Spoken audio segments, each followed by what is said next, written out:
എല്ലാവർക്കും നമസ്കാരം. ഞാൻ നിങ്ങളുടെ സ്വന്തം മലയാളത്തിന്റെ ഫേവറേറ്റ് യൂട്യൂബർ അശ്വന്ത് KK ആണ് നിങ്ങളുടെ മുന്നിൽ എത്തിയിരിക്കുന്നത്.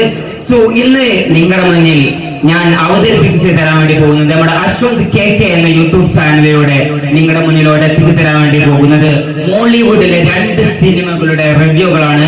ഇപ്പോൾ ഞാനിത് കൈരളി തിയേറ്ററിന്റെ മുന്നിലാണ് ഞാൻ നിന്നുകൊണ്ടിരിക്കുന്നത്. എന്റെ ക്യാമറമാൻ ഇവിടെ ഉണ്ട്. അപ്പോ അശ്വന്ത് KK എന്ന യൂട്യൂബ് ചാനലിലേക്ക് ഞാൻ എല്ലാവരെയും സ്വാഗതം ചെയ്യുന്നു.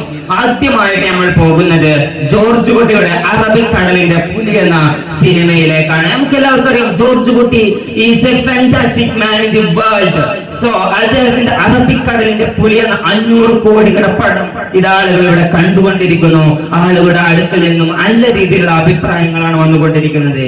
അപ്പോ ഇത് റിവ്യൂവിലോട്ട് പോകാം. ആദ്യത്തെ ആള് നമുക്ക് അറബിക്കടലിന്റെ പുലി. എങ്ങനെയുണ്ട് നമ്മുടെ അറബിക്കടലിന്റെ പുലി എന്ന പടം നമ്മുടെ എക്സ്പെക്ടേഷന് മുകളിൽ പോയിട്ടുണ്ട്. എല്ലാരും വീട്ടിലെ ഫാമിലീസിനെ റിലേറ്റീവ്സിനെ വെച്ചുകൊണ്ട് തിയേറ്ററിൽ പോയി തന്നെ പടം കാണാം. ഓക്കെ 500 കോടിയിലാണ് അതേ ഒരു പടം എടുത്തത് എന്ന് പറഞ്ഞു. അപ്പൊ ആ ഒരു എക്സ്പീരിയൻസ് ഇൻട്രോ കൊല്ലുന്ന അങ്ങനെ സംഭവങ്ങളൊക്കെ ഉണ്ടോ? നമ്മളെ ഡയറക്ടർ പ്രസ് കോൺഫറൻസ് പറഞ്ഞ പോലെ തന്നെ ഉണ്ട്. ഇൻട്രോ സീനൊക്കെ അടിപൊളിയാണ്. പിന്നെ അറബിക്കടലത്തെ സീനൊക്കെ വെച്ച് നോക്കുകയാണെങ്കിൽ ഫാന്റാസ്റ്റിക് ആണ്. അപ്പൊ തീർച്ചയായിട്ടും അറബിക്കടലിന്റെ പുലി ശരിക്കും കാണണം. നിങ്ങൾ വന്ന് കാണണം. കാരണം മറ്റുള്ളവരുടെ ഒപ്പീനിയൻ വെച്ചുകൊണ്ട് വിലയിരുത്താൻ നിൽക്കുന്ന പടത്തിൽ. നിങ്ങൾ വന്ന് കാണണം. നമ്മുടെ ഇവിടെ എത്തിയിരിക്കുന്നു.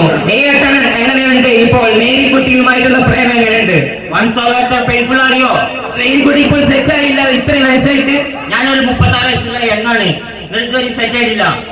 ഞാൻ തീർച്ചയായിട്ടും താങ്കളുടെ ഇഷ്ടപ്പെട്ട നടൻ ജോർജ് കുട്ടിയുടെ അറബിക്കടലിന്റെ പുലി എന്ന സിനിമ ഇതാ കണ്ട് താങ്കൾ വരികയാണെന്ന് അറിയാം. നമ്മുടെ അശ്വന്ത് KK എന്ന യൂട്യൂബ് ചാനലിന് വേണ്ടിയിട്ട് 2 വാക്ക് നമ്മുടെ പ്രേക്ഷകർക്ക് വേണ്ടിയിട്ട് അതിനെ കുറിച്ച് പറയാമോ? പടം മസാലയാണ്, അടിപൊളിയാണ്.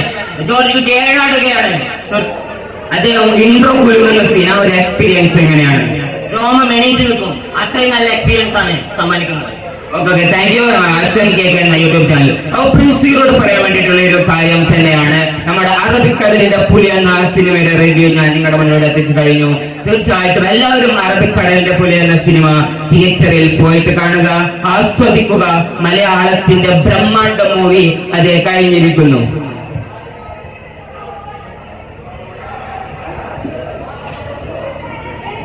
എല്ലാവർക്കും നമസ്കാരം. അശ്വന്ത് KK ഇതാ വീണ്ടും എത്തിയിരിക്കുന്നു നിങ്ങളുടെ മുന്നിലോട്ട്. ഞാൻ ഇന്ന് മറ്റൊരു സിനിമയുടെ റിവ്യൂമായിട്ടാണ് എത്തിയിരിക്കുന്നത്. ചോട്ടാ ചെന്നൈ എന്ന ഒരു പടം നമ്മുടെ സ്ക്രീൻ 2-ൽ ഇവിടെ റിലീസായി കഴിഞ്ഞിരിക്കുന്നു. ചോട്ടാ ചെന്നൈയെ കുറിച്ച് പറയുകയാണെങ്കിൽ അമീർ എന്ന് പറയുന്ന ഒരു പൊട്ട ഡയറക്ടറാണ് ഇത് ചെയ്തിരിക്കുന്നത്.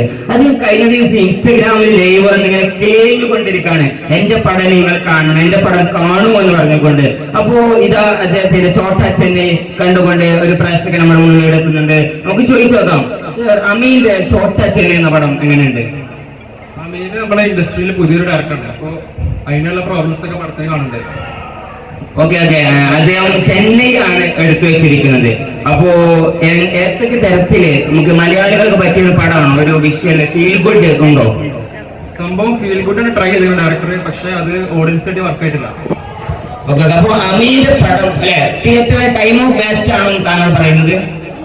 തിയേറ്റർ ഞാൻ അറബിക്കടൽ കണ്ടുവരും, പക്ഷെ അതിന്റെ അത്ര ഫീലിംഗ് ഒന്നും അമീന്റെ പടത്തിനില്ല. അപ്പൊ ഈ ഒരു പ്രേക്ഷകരുടെ വാക്കുകളൊക്കെ നമുക്ക് മനസ്സിലാക്കാൻ വേണ്ടി സാധിക്കും. അമീർ എന്ന് പറയുന്ന ഒരു പൊട്ട ഡയറക്ടർ അദ്ദേഹം എന്തൊക്കെ കാണിച്ചു വെച്ചിരിക്കുന്നു, ആരും ചെയ്യേണ്ടതില്ല എന്നുള്ളൊരു കാര്യം തന്നെയാണ് നമുക്ക് ഈ ചോട്ടാ ചെന്നൈ എന്ന് പറയുന്ന പടം വെറുതെ എന്തിനൊക്കെ വേണ്ടി എടുത്തു വെച്ചിരിക്കുന്നു. താങ്കൾക്ക് എന്താണ് ഈ ഒരു ചോട്ടാ ചെന്നൈ എന്ന സിനിമയെ കുറിച്ച് പറയാനുള്ളത്? നമ്മുടെ ജോർജ് കുട്ടിയുടെ സിനിമയുമായിട്ട് നമ്മുടെ അമീന്റെ പടം ഡയറക്റ്റ് കണ്ടു വെച്ചുമ്പോൾ എന്താണ് തോന്നുന്നത്? ആരാ അമീൻ? ഡയറക്ടറാണോ? മനസ്സിലായില്ല. പടം മഹാ ബോറാണ്. 5 പൈസക്കില്ല. തിയേറ്റർ കാണേണ്ട ആവശ്യമില്ല. OTT റിലീസ് ചെയ്താൽ മതിയായിരുന്നു. അപ്പോ ചോട്ടാ ചെന്നൈ കാണുന്നത് വെറും പൈസ പോകുന്ന പരിപാടിയാണോ പറയുന്നത്? തീർച്ചയായിട്ടും അത് തന്നെയാണ്. പോകണ്ട. നമ്മുടെ അറബിക്കടലിലെ പുലി കണ്ടു നോക്കും. അതാണ് അടിപൊളി പടം. ഇത് പോരാ, പ്രതീക്ഷ അത്രയില്ല, കാണേണ്ട ആവശ്യമില്ല. ഓക്കെ അപ്പൊ ഈ ഒരു കാര്യത്തിൽ മനസ്സിലാക്കാൻ വേണ്ടി സാധിക്കും. തിയേറ്ററിൽ നിന്ന് ഇറങ്ങി വരുന്നവർ തന്നെ പറയുകയാണ് അമീന്റെ ചോട്ടാ ചെന്നൈ കാണേണ്ട എന്നും. അതുപോലെ തന്നെ എല്ലാവരും തന്നെ നമ്മുടെ ജോർജ് കുട്ടിയുടെ അറബിക്കടലിന്റെ പോലെ എന്ന സിനിമയ്ക്ക് വേണ്ടി പോവുക. സോ എന്റെ അശ്വന്ത് KK യൂട്യൂബ് ചാനലിലോട്ട് പോകുന്നത് എനിക്കറിയാം എന്റെ റിവ്യൂവിന് വേണ്ടിയിട്ട് നിങ്ങൾ കേരളം മുഴുവൻ കണ്ണിൽ എണ്ണ ഒഴിച്ചുകൊണ്ട് കാത്തിരിക്കുകയാണെന്നും ഞാൻ പറയുന്നത് കേട്ടുകൊണ്ടാണ് നിങ്ങൾ സിനിമ കാണാൻ പോകുന്നത്. ഇവിടെ കാലം ഒരുപാട് മാറി. സോ അപ്പൊ നിങ്ങൾ ഇത് കേൾക്കുക, എന്തിനാണ് നിങ്ങൾ 150 രൂപ വെറുതെ കളയുന്നത് ഈ ചോട്ടാ ചെന്നൈ എന്ന അമ്മീന്റെ സിനിമ കൊണ്ടുവരുന്നത്? ജോർജ് കുട്ടിയുടെ സിനിമ, ജോർജ് കുട്ടിയുടെ മസ് മസാല, ജോർജ് കുട്ടി ഏഴാടുന്ന സിനിമ എല്ലാവരും കാണാം. ആൻഡ് അശ്വന്ത് KK വീണ്ടും നിങ്ങളുടെ മുന്നിലോട്ട് മറ്റൊരു സിനിമയുടെ റിവ്യൂ ആയിക്കൊണ്ട് താങ്ക് യു സോ മച്ച് ക്യാമറമാനോടൊപ്പം. Thank U.